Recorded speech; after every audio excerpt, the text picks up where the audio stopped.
Greetings everyone and welcome to my channel. I'm your host Captain Ryan. Today's video comes to us courtesy of Captain's Iron. Iron is playing in a battleship that people either tend to tolerate or outright hate in disgust. And that of course is the Tier 9 Japanese battleship, the Izumo, here in World of Warships. The reason why people tend to hate this battleship with a passion and really can only just tolerate it, nobody actually likes this ship, are a couple of reasons. And the first one, a pretty glaring one you can see there, is the gun turret configuration. All three of your primary battery armament are on the forward end of the ship. This means that if you turn your ship away and run away, you are going to limit yourself to firing basically nothing if you're keeping your ship angled well. And remember, this is a large battleship, so it doesn't maneuver as well as you'd like it to try and swing the ass of the ship out while you're running away so that you can get those guns on target. In this particular case, because of the layout, you have to expose a lot more of your broadside if you're shooting at a target that you're running from. Additionally, because of the layout, if you want to get all three of these guns firing on targets downrange, as you can see, you have to present a sizable broadside there.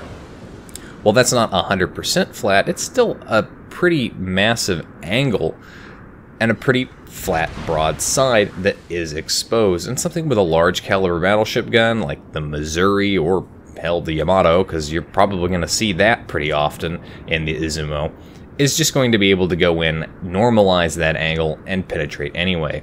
And that's the second big issue in this ship, as you can see him turning away from the enemy. The size of that hull, it sits very high in the water, and it's a nice, flat, broad side. And just behind that nice, flat broadside is a very, very large citadel. And that large citadel, well, it is fairly easy for anything with at least 16-inch guns to penetrate, so long as you're presenting an angle like this, as Iron is doing. So Iron is kind of being gutsy, putting his ship this broadside on to everything that's downrange. If I was some of those battleships, I'd probably be looking at his nice flat broadside with greed and lust. But Iron is going to continue to sail this way for now, because at the very least it doesn't appear that anybody's targeting him. That is something that the Izumo does have, and that's its range. So you can really sit back and, well, dare I say it, snipe with it. And the Izumo is a better sniper than other ships, because, again, looking at the hull of the ship there, you can see the secondary battery situation that it's got. Well, it only has secondaries on the back half of that ship. That means if you're coming up towards somebody and you're bow tanking something, and a destroyer comes at you, rushing in from the bow, your secondary guns are not going to be able to get very much fire, if any, onto that target. Not like the Yamato that's got guns just bristling amidship, plus a forward-facing secondary turret and a rear-facing one as well. Captain manages to put out some very effective shots there and does citadel one of the battleships. That battleship looks like it was possibly the Montana. It might have been the Iowa. It's hard to tell for me. But he's getting those shots out there, and you can see he's doing quite a bit of damage. That's something that a lot of people tend to forget, is that the Izumo has these massive 16-inch guns, and presenting broadside to it is not healthy for you. You will be punished. It will hurt. And it will ultimately lead to you meeting Davy Jones at the bottom of the ocean. Iron's team has managed to secure the C cap point. They've also managed to secure the A cap point. Now, they are being contested at the A cap point, but they have a lot more ships up in position to deal with contesting at the A cap point. However, they don't have anybody currently in that cap, so the enemy team is in the process. But because the enemy team has now lost 2 of their 3 destroyers, and Iron's team has only lost 1 ship, combined with the fact that they've got 2 cap points, puts them way up on points while the enemy team is much lower. Captain gets shots out there at the Neptune and manages to connect with 1 hit. Kind of disappointing that Neptune did turn last second, or that probably would have been the most glorious broadside hit and a nice big citadel.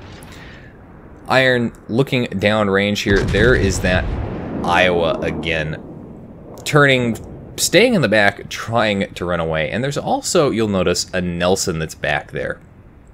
Now the Nelson, I don't have too much experience with, but the Nelson is kind of the inspiration, or I'd probably say is almost exactly the inspiration for what the Izumo is. And I applaud the developers for showing the Izumo. Now, I don't know if they had actual plans drawn up for this ship. I know that it was never actually made in real life.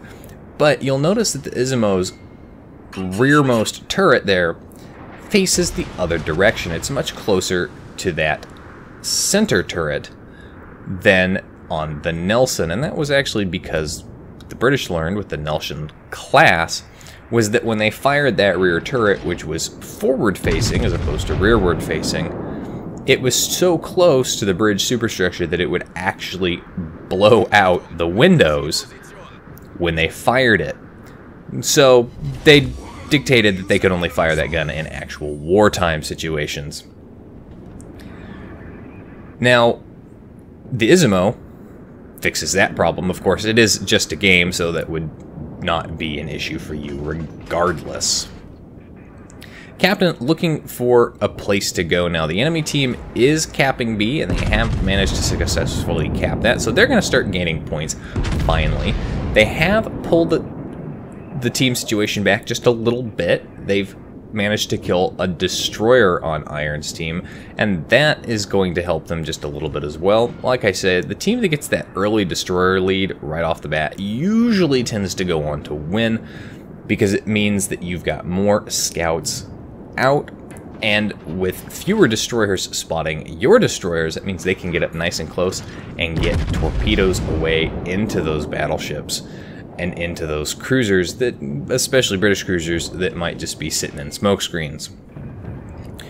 Now, Iron getting his ship turned around there, you can see that rear turret has to go all the way around, and that is another disadvantage to this ship, something that the Nelson actually does a little bit better because they're all forward-facing turrets. If you're switching port to starboard on the Nelson, all your turrets are going to turn together. Versus the Izumo, you're going to have that problem where that rear one has got to swing all the way around. It's the same as having it on the rear of the ship, except you don't have any of the advantages of having it on the rear of the ship. And you also have to give a large broadside if you want to get it to fire on anything as well. Now, Iron is turning away here, and the Izumo is decent at running away at an angle from targets. As you can see here, he's able to angle himself reasonably well. Still about a 45-degree angle there, and as shots come in from the Nelson, they manage to set him on fire.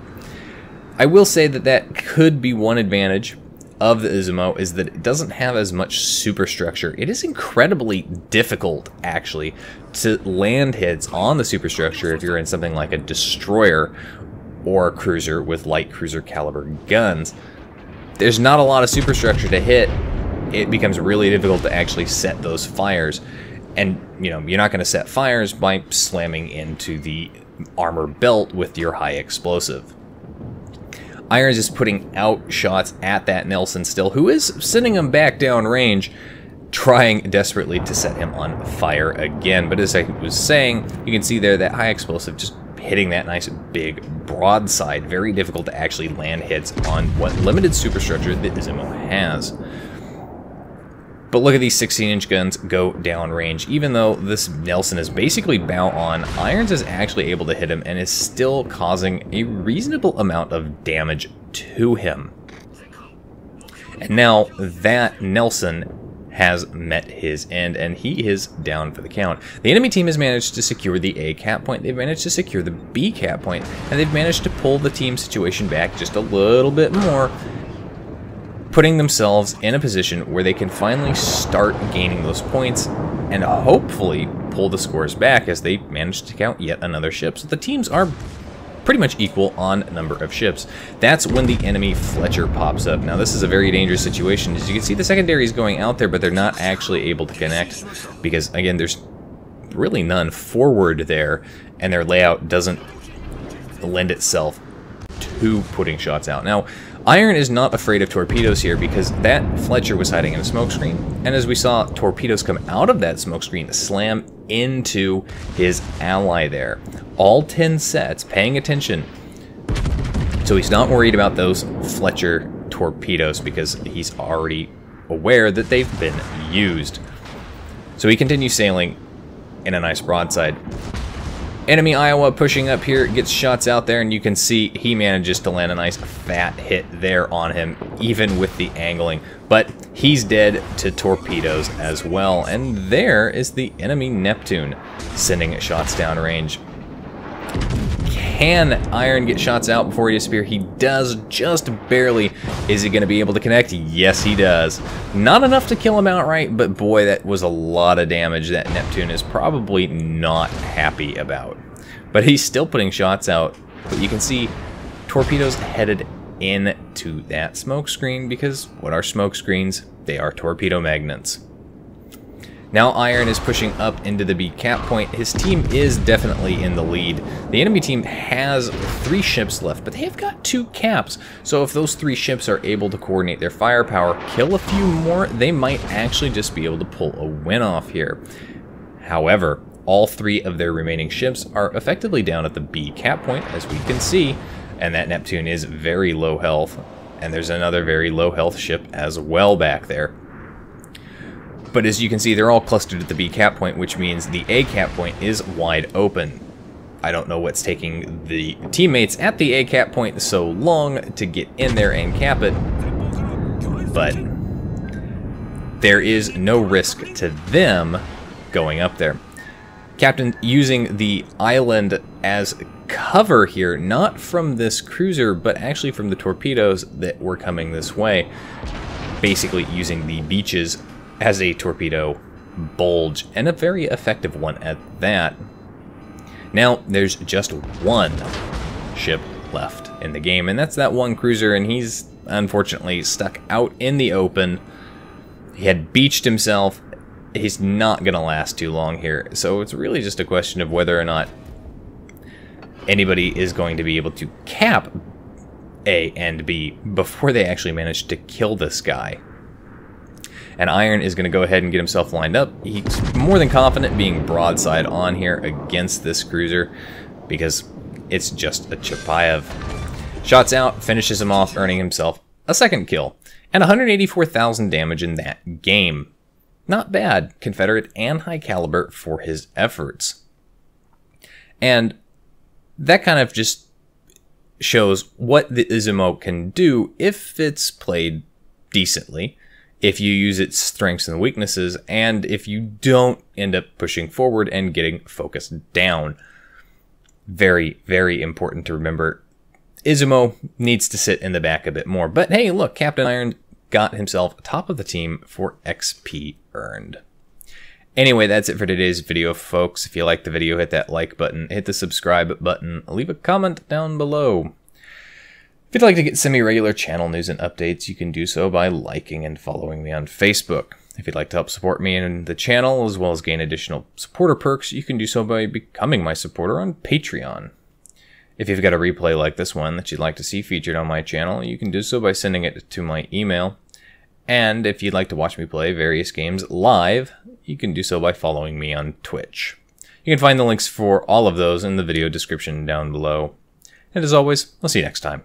This is Captain Rye, signing off.